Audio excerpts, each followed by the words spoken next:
Hi Anthony, how's it going? I just watched your video, and I'd like to offer some of my feedback on it, if anyone really cares. I've been watching your videos for a while, and this is actually my first ever video response on YouTube, but I figured I'd give it a try. I'd also like to note that this video contains my thoughts, and I'm not meaning to argue with you in any way or bring up any conflicts here.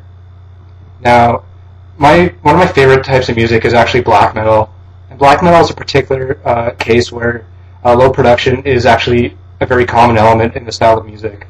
Now, black metal uses lo-fi production values to almost give the music a visceral and distinctive sound. So I think in that particular case, it's better to have lo-fi production than a high production on music, because high production black metal might not always work and might not have the sound that fans have come to know and love. It might not have the same visceral and aggressive sound to it. Now, another thing I'd like to ask, or sort of make a note about, is your whole point about not in the spotlight.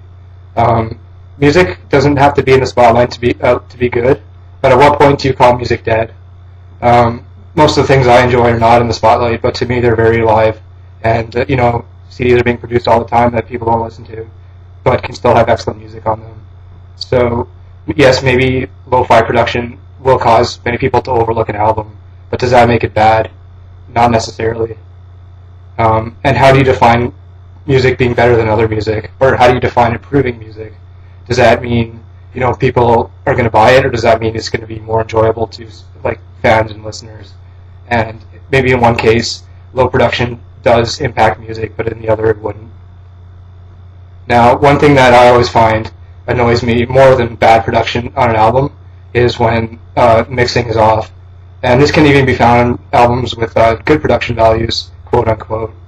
For example, if you listen to Insomnium's newest album, Across the Dark, they give a very polished metal sound, and it sounds all nice and pretty.